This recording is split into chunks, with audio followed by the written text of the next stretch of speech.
Palm Sunday हम पाते हैं बाइबल में यरूशलेम में विजय प्रवेश लूका 19 अध्याय के 28 से 40 पद में। यह बातें कह कर वह यरूशलेम की ओर उसके आगे आगे चला।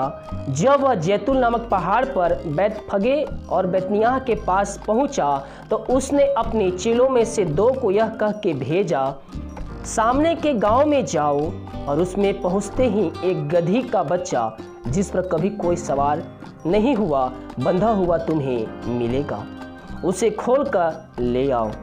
यदि कोई तुमसे पूछे कि क्यों खोलते हो तो यह कह देना कि प्रभु को इसका आयोजन है।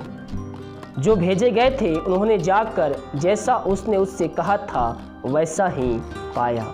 जब वे गधे के बच्चे को खोल रहे थे तो उसके मालिक ने उससे पूछा, इस बच्चे को क्यों खोलते हो? उन्होंने कहा, प्रभु को इसका प्रयोजन है। वे उनको यीशु के पास ले आए और अपने कपड़े उस बच्चे पर डालकर यीशु को उस पर बैठा दिया।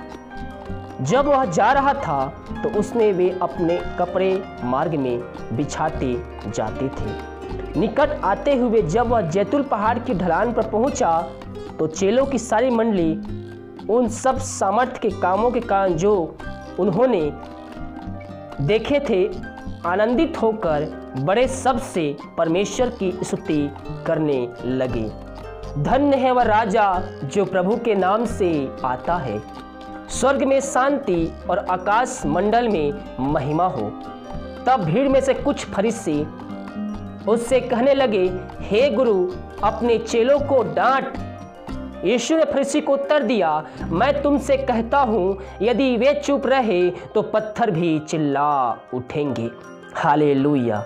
मेरे प्रियो, पाम संडे का इसलिए मनाया जाता है क्योंकि जब यीशु मसीह यरूशलेम प्रवेश करते हैं तो वहाँ जो भी प्रभु यीशु मसीह ने चमत्कार किए थे, वहाँ पास उसके चेले, उसकी मंडली जो थे, उसकी सामर्थ्य कामों को जो किए थे उन्हें बड़े आनंद के साथ होकर उसकी महिमा स्तुति करने लगे और वहाँ कहने लगे, धन्य है राजा जो प्रभु के नाम से आता है, स्वर्ग में शांति और आकाश मंडल में महिमा हो।